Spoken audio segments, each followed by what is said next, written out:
Ja Leute, herzlich willkommen bei Heidek TV. Mein Name ist Dominik. Cool, dass du eingeschaltet hast. Ja, herzlich willkommen Thorsten bei uns hier in Hamburg. Ich habe ja alles dafür getan, dass du für mich als Modell arbeitest. Das hat einen bestimmten Grund. Warum? Ja, den werdet ihr jetzt gleich sehen. Weil diese Transformation ist von einem anderen Stern. Und zwar geht es nämlich darum, dass wir nicht nur irgendeine Transformation machen. Nein, wir haben eine Transformation mit Überlänge. Das heißt, ich glaube, das ist das erste Mal auf diesem Kanal, wo ein Mann hier an meiner Seite steht, der längere Haare bekommt als 15 cm.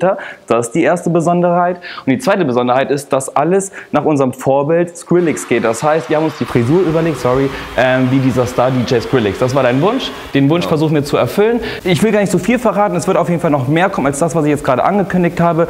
Am besten ihr bleibt dabei, genießt das Video und ansonsten bis später.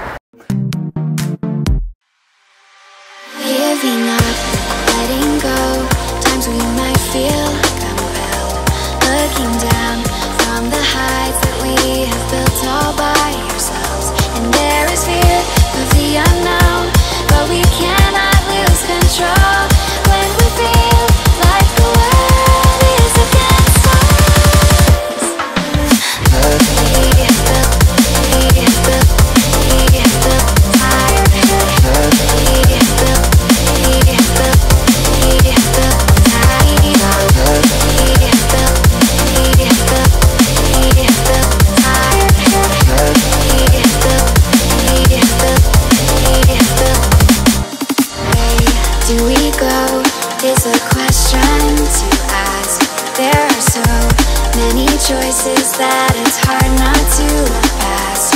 What is real and what is fake, and the risk we have to take. Will we know what is throwing off our balance? We cannot sink into the dark. The vertigo is getting sharp. There's something bigger than ourselves. That we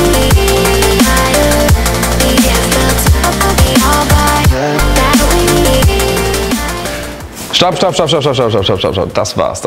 Thorsten, ich muss erstmal sagen, du siehst mega fresh aus auf jeden Fall. Ich glaube, ich habe gar nicht so viel erwartet, wie es jetzt wirklich gekommen ist. Du siehst echt mega hammer aus, aber ich glaube an euch Zuschauer, ich habe ja gesagt, wir machen heute was ganz Besonderes und ich glaube, das ist uns gelungen. Vor allem dir, Nadine, du hast echt eine mega Arbeit hier geleistet und das mit einer Überlänge für ein Harter. Das heißt, für alle Männer, die mehr oder länger als 15 cm wollen, ihr seht ja selber, es ist möglich und bei Heideke das sowieso. So, jetzt wollen wir auch mal weitermachen. Ich habe ja gesagt, es kommt noch mehr und dieses mehr wird jetzt passieren. Das heißt, wir geben noch mal eine Schippe mehr drauf, indem wir eine Haarverlängerung jetzt bei Thorsten machen. Wir machen ein paar Highlights rein, dass das Ganze noch mal extravaganter wird. Vielleicht bist du selber ein Typ, der ein bisschen extravaganter ist. Dann ist dieses Video ganz speziell jetzt für dich geeignet. Und ich würde sagen, ich will jetzt gar nicht lange reden. Bleibt einfach dabei, beziehungsweise schaltet nächste Woche Freitag ein. Da werdet ihr Part 2 sehen. Also bis dann.